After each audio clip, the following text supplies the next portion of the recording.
Okay, so I'm going to pick up where I left off on my previous video. That got cut short when I was interrupted. But I was talking about nanotanks. And I got to thinking about that after listening to an older episode of the Real Fish Talk.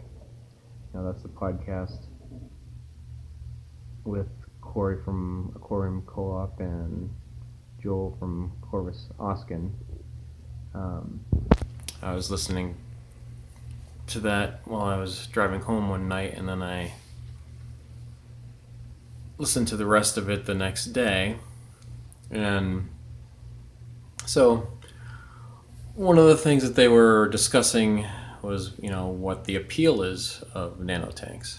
And, I can only speak for myself, but they appeal to me because they're small and pretty much can be mobile tanks. I mean, this one right here is 2 gallons. I can lift it up and move it.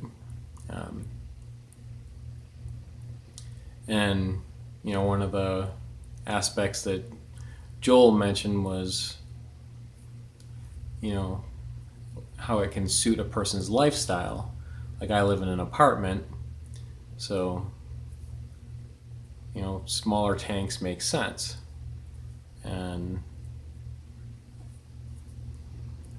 Joel also mentioned the social media aspect, where like Instagram, where it's kind of been trendy, like nanotanks have been trendy, and how they're people will take pictures of them and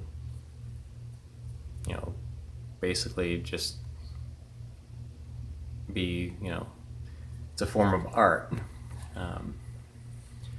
For me, not so much in that sense, but one of the things there was a YouTube channel of this dude that has a bunch of small tanks. He essentially uses like 2-liter soda bottles, and he has guppies thriving in them.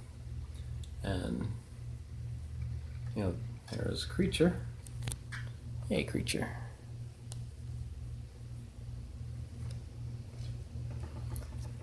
So basically, I have anyone who has guppies, they're prolific breeders, and I have a 30-gallon tank. That's my main community tank, and that's going to be overrun with guppies soon enough. And I have a couple other 10-gallon tanks that also going to be loaded with guppies. So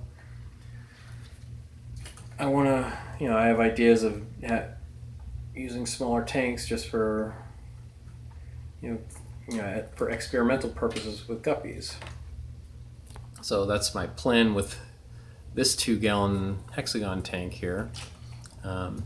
Even though that's not a guppy, that's a platy. I put 2 little platies in here pretty much for cycling purposes. I just set this tank up. This intake sponge on the pathetic little filter that it comes with, that came out of another tank, so it should be enough to handle these 2 little dudes. And I threw in a bladder snail. Can't find that, but I can already see there's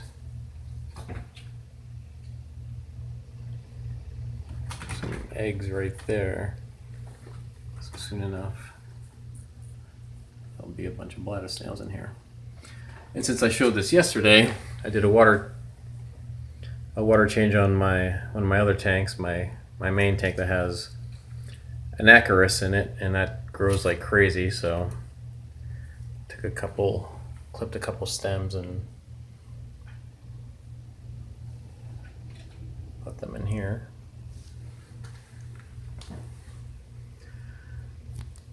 But yeah, a couple things being that these are, I can move these easily, and they're cheap, and it's, you know, you can just, you know, you don't have to spend a lot of money on them. You know, some people with elaborate nano tanks, my view on the nano tanks is the opposite of elaborate. They're, you know, I save like more aquascaping and quality lighting and filtration for, you know, my main community tank and things like that. And it wasn't mentioned in their nano tank podcast, but they did mention it either Corey alone, or it was maybe Corey and Corvus together, I forget. But they mentioned before about having tanks in kitchens or bathrooms, and that's like a perfect thing for a nano tank. You know, like if you're in the kitchen and even just microwaving something, you can have, you know, while you're waiting for something to microwave or throw something in the oven that isn't going to take too long, you can, you know, that gives you a chance to stop and, you know, just take a moment and enjoy a little fish tank to look at. Or if you're somebody like Corvus who drinks coffee that makes them poop, then you can get a little tank in the bathroom, and while you're pooping, you can watch your little nano fish tank. So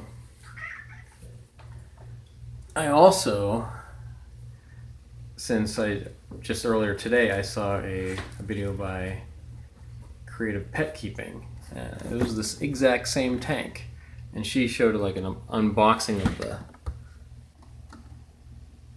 box. So it's this Top Fin Intrigue 2-gallon hexagon.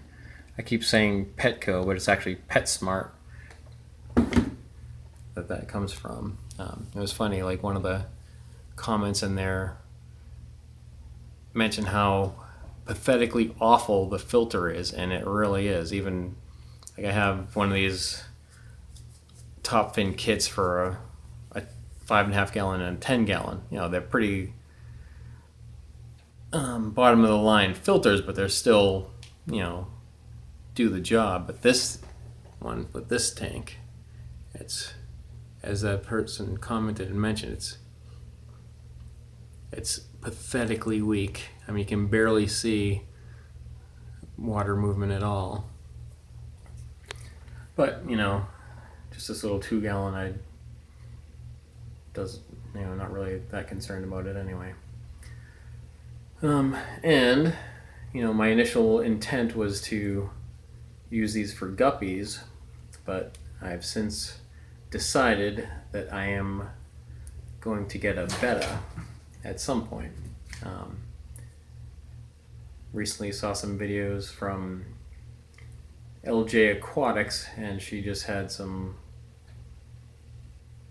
baby bettas, and could be a possibility I might end up getting one of those when they're grown. But one way or the other, you know,